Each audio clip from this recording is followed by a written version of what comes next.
Hello dear aspirant. तो आज हम लोग एक टॉपिक लेते हैं रीजनिंग का जिसका नाम है कैलेंडर।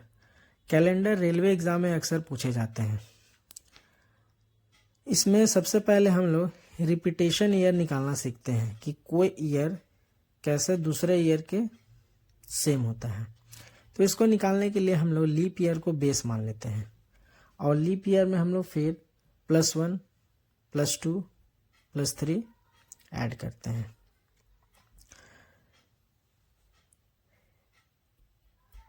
लीप ईयर जो है वो हमेशा 28 ईयर के बाद जो है वो अपना रिपीटेशन करता है। मतलब सेम ईयर जो है वो 28 ईयर के बाद लीप ईयर रिपीट करेगा।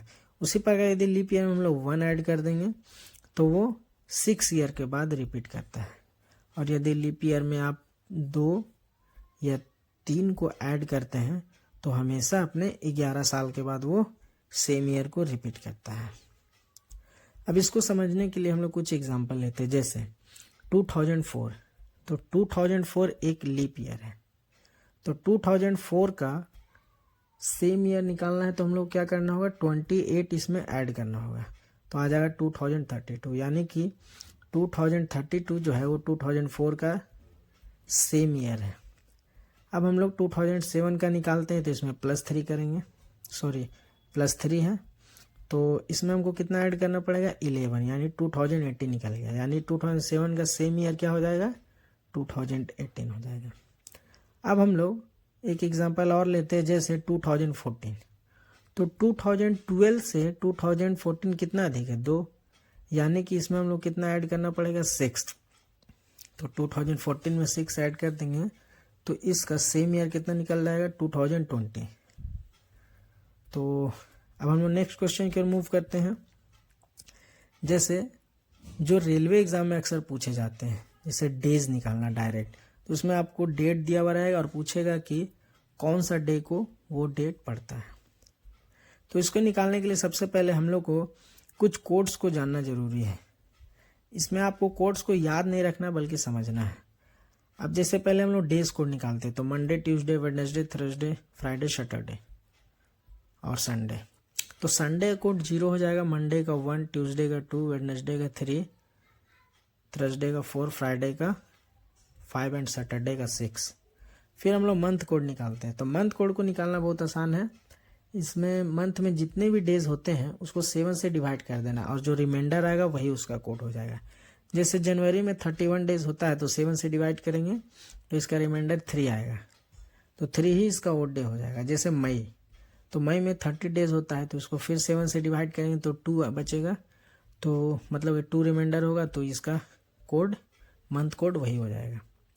अब हम लोग ईयर कोड निकालना सीखते हैं। ईयर कोड निकालने के लिए भी आप लोग को रिमाइंडर में या तो 100 या 200 या 300 आएगा। 400 तो वो लीप ईयर हो जाएगा। तो 100 का कोड 5 होता है, 200 का 3 होता है और 300 का 1 होता है, 400 का तो 0 होता है। यानी कि ईयर में हम लोग 400 से डिवाइड करेंगे तो उसका रिमाइंडर जो आएगा वहीं से कोड पता चल जाएगा। जैसे 1900 का हमको निकालना है तो 1900 400 से डिवाइड करेंगे तो 300 आएगा और 300 का कोड क्या होता है, 1 होता है। तो हम लोग क्वेश्चन की ओर मूव करते हैं। अब इसको समझने के लिए आपको एक फॉरवर्ड और बैकवर्ड के बारे में बता देते हैं। जैसे फॉरवर्ड होगा मतलब कि हर 7 डेज यानी प्लस में वो सेम डे को रिपीट करेगा, और बैकवर्ड में भी वैसे -7 जो है अपने सेम डे को रिपीट करेगा। ये आप लोग ध्यान में रखिएगा। अब एक क्वेश्चन लेते हैं, जैसे 15 अगस्त 1947 को कौन सा डे था ये निकालना है। तो इसको हम लोग स्टेप वाइज समझेंगे। अब सबसे पहले हम लोग क्या करेंगे कि कोई भी ईयर दिया हुआ रहे उसके लास्ट का 2 डिजिट ले लेंगे और उसमें से 1 लेस कर देंगे। जैसे अब 47 है तो 1 लेस करेंगे तो 46 आ जाएगा। उसके बाद हम लोग उस ईस्वी का कोड निकालेंगे। जैसे ये 19वीं शताब्दी का है तो 1900 का कोड अभी हम लोग देखे थे कितना होता है, 1 होता है। यानी कि इसको हम लोग 1 को ऐड करेंगे तो आ गया हमारे पास 47। आपको सभी क्वेश्चन में ऐसे ही करना है। तो 46 में 1 ऐड करेंगे तो आ गया 47। अब तीसरा स्टेप में हम लोग क्या करना है कि लीप ईयर काउंटिंग करना है एक बेस ईयर से। अब इसका मतलब क्या हुआ, जैसे एक एग्जांपल से मैं समझाता हूँ, हम लोग को 2000 से 2011 के बीच का लीप ईयर बतलाना है कि इसके बीच कितने लीप ईयर पड़ रहा है। तो 2000 से 2011 के बीच 2 पड़ रहा है, 2004 2008। तो उसी प्रकार 1900 से 1947 तक हम लोग को देखना है। तो 1900 से 1947 तक कितने लीप ईयर होंगे, तो 1900 से 1947 तक जाने के लिए हम लोग को 1904 1908 ऐसे हम लोग 1944 तक जाएंगे, यानी कि टोटल 11 लीप ईयर आ गया। तो ये आप लोग को निकालने आना चाहिए बस। अब जो भी ईयर ईस्वी दिया रहेगा ना, उसी को बेस लेके चलिएगा। तो यहाँ पर 11 हम लोग ऐड कर देंगे इसमें। तो 47 में 11 ऐड करने पे हमारे पास क्या आ जाएगा, 58। तो अब हम लोग देखते हैं 15 अगस्त दिया हुआ है, यानी कि जनवरी से 15 अगस्त तक का हम लोग मंथ कोड को ऐड कर लेंगे। तो जैसे जनवरी का 3 होता है, फरवरी का 0 होगा, मार्च का 3 हो जाएगा, अप्रैल का 2, फिर मई का 3, फिर जून का 2, फिर जुलाई का 3, फिर अगस्त का तो 15 था। 11 से डिवाइड करने पर हमारे पास कितना आएगा, 3। तो 3 को 58 में हम लोग ऐड कर लेंगे। तो 58 में जब 3 को ऐड करें तो क्या आएगा, 61 आएगा। तो फिर 61 को 7 से फिर से डिवाइड करेंगे। तो 61 को जब 7 से डिवाइड करेंगे तो हमारे पास रिमाइंडर क्या आएगा, 5। तो 5 जब हमारे पास आ गया तो 5 किसका कोड है,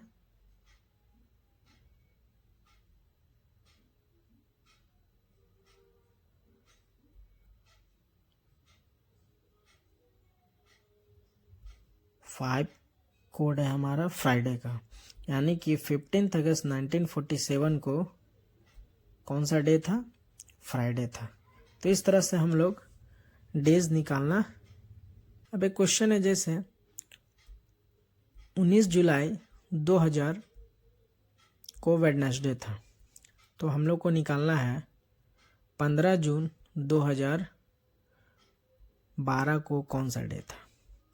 अब इसको हम लोग देख रहे हैं कि हम लोग को 2000 से 2012 की ओर जाना है, यानी कि फॉरवर्ड।